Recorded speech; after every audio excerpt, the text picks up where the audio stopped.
Hello guys, this is তৌফিক and আজকের ভিডিওতে আমরা যাব বান্দরবন। আগের ব্লগে দেখছিলেন যে আমরা গেছিলাম কক্সবাজার, তো আমরা কক্সবাজার থেকেই একবারে বান্দরবনে যাব। আগের ভিডিওতে অনেকে কমেন্ট করছিলেন যে ভাই ভিডিও এত লেটে কেন আসতেছে এক একটা। আসলে একটু বিজি থাকি তো, দ্যাট বিজিনেস। আসল কথা আমি অনেক বেশি লেজি, ভিডিও এডিট করতে অনেক সময় লেগে যায়, so that's why video upload হতে সময় লাগে। তো আগের রাত্রে আমরা কিছু কাঁকড়া খাই অ্যান্ড কিছু সি ফুড ট্রাই করি। এক্সট্রা অর্ডিনারি তেমন কিছু তো না। তারপরে পরের দিন সকালে আমরা চলে যাই কক্সবাজার রেলওয়ে স্টেশন, এমনি হুদাই কোনো কারণ বাদেই। তারপর আমরা বেরিয়ে পড়ি বান্দরবনের জন্য। এই যে রাস্তা অনেক সুন্দর, রাস্তার পাশে একটা বৌদ্ধ মন্দির। তো রাস্তার ভিউ এনজয় করতে করতে আমরা চলে আসি আমাদের রিসর্টে। আমরা স্টে করেছিলাম বননিবাস হিল রিসর্টে। এটা বেশ সুন্দর একটা রিসর্ট, পাহাড়ের গা ঘেঁষে তৈরি করা একে।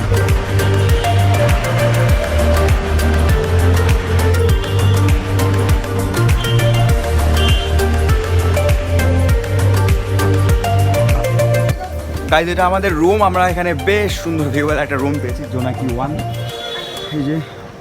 এই যে আমাদের সব কিছু বেশ সিম্পল বাট সুন্দর, it is not so bad. এখানে একটা washroom, this is fucking me. অনেক সুন্দর লাগছে আমাদের। একটা কাবার্ড, একটা ড্রেসিং টেবিল, 3 রুমে থাকো। এই যে একটা বেড। ধীরে ধীরে তৈরি করতে করতে অনেক সুন্দর একটা রিসর্ট তৈরি করেছিল এরা।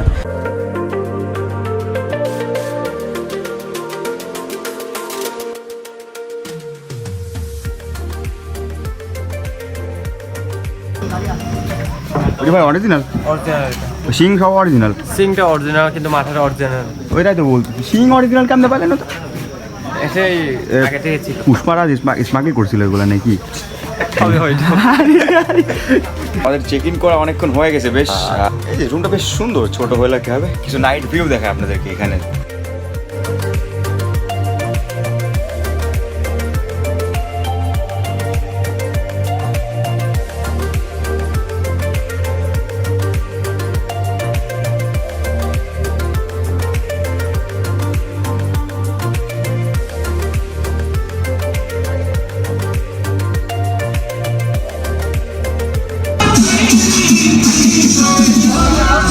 ভাইয়া গানে কিন্তু শোনা যাবেন, আপনাদের লোকেশন কোথায় সেটা বলেন, বেশ পছন্দ হয়েছে।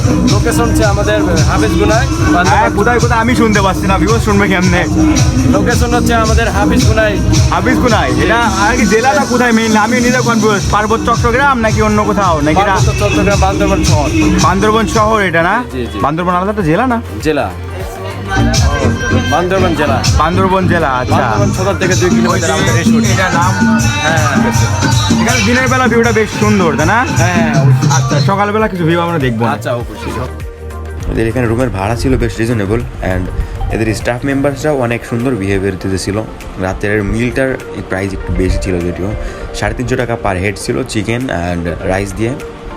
Good morning guys, it's 5 o'clock in the morning. সকালে পরিবেশ দেখানোর কথা ছিল। ফাকিং হ্যাঁ,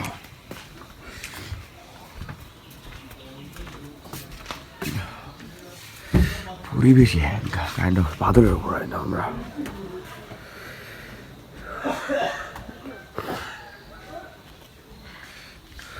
সুইমিং পুল আছে এখানে একটা।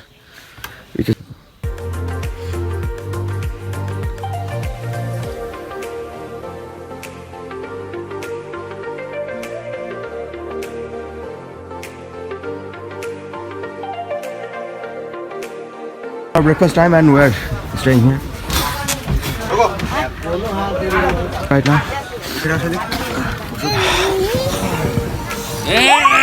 ভাত আমাদের গিয়ে নিয়ে আসা লাগবে, এখানে নাকি আসবে না। সিরিয়াল মেনটেন করা আছে তো? কোথায় কি কোনে ভাত কোথায়? রাত্রেবেলা এখানে এত সুন্দর একটা ভিউ ছিল, এটা খেয়াল করিনি। ওই যে আমাদের এক পাহাড়ি বিল্লা, এই বিল্লা চলেই গেল হারামি। এখানে এই যে আরও কিছু একটা সুন্দর সিনারিওস, আর ওই যে আমাদের রুম। ওখানে রাতের একবারের জন্য মনে হয়েছিল যে এখানে কিছু একটা আছে। View from here. সুন্দর একটা সানরাইজ হচ্ছে এখানে। নিচে যে আমাদের বাইকস অ্যান্ড কার্স। আমরা এখনই সাফারি রেডি করে যাবো হাইকিংয়ে। বিশ্বাস করেন ভাই আমার আবারও খুবই লেজিনেস লাগতেছে। ইনশাল্লাহ খুব তাড়াতাড়ি নেক্সট পার্ট আপলোড দিব, যেখানে আমরা কিছু পাহাড় এক্সপ্লোর করব। ভাই বোঝা গেছে তোর তাড়াতাড়ি মানে বোঝা গেছে এবারই কবে আপলোড দিবি না আল্লাহ জানে, মারা গেলেই হয়েছে।